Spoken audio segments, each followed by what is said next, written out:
খেলাটা কি আছে বলতে? খেলাটা আছে উঠবোস। উঠবোসটা কি? বল যার কাছে যাবে যাবে তার পাশে দুজন বসবে। পাশে দুজন বলতে তো কাতে বল গেলে তাহলে কে বসবে? বল দিলে এ আর এ দিবে। আমাকে বল দিয়েছে হুম, এরা দুজন বসে, এরা যদি না বসে, একজন না বসলে সে আউট হয়ে যাবে। আচ্ছা এটা হচ্ছে খেলা। ঠিক আছে, রেডি, খেলা রেডি। ওই রোহিত আউট। পাশে দুজন দাও। না না, রোহিত আউট, ঠিকই আছে। ওটাই তো বললো। আমার পাশে এরা দুজন। হ্যাঁ এরা দুজন ছিল তো। হুম, মালে যাই নে অবশ্যই একটু নি। প্রথমে আমাদের রোহিত আউট হয়ে গেছে, কিছু করার নেই। তাড়াতাড়ি বসতে হবে ভাইয়া। ঠিক আছে নে, ঠিক আছে, হচ্ছে খেলা হচ্ছে না। আমার কাছে আমাদের বসবে। হ্যাঁ দিয়ে বসতে হবে যা। হুম, তুই যা খুশি দে। হ্যাঁ ঠিক আছে।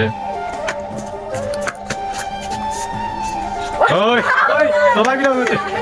ও হ্যাঁ হ্যাঁ রোহিত বসে চলাই। ঠিক আছে আউট। ঠিক আছে চল।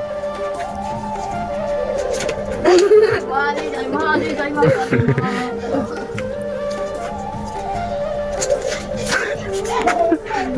আমাদের তিনজন কি খেলা রে ভাই? আউট কর তাড়াতাড়ি, ওই খেলাচ্ছে। ওই হ্যাঁ তুই উপরে কেন? আমি বসতো। হ্যাঁ যা।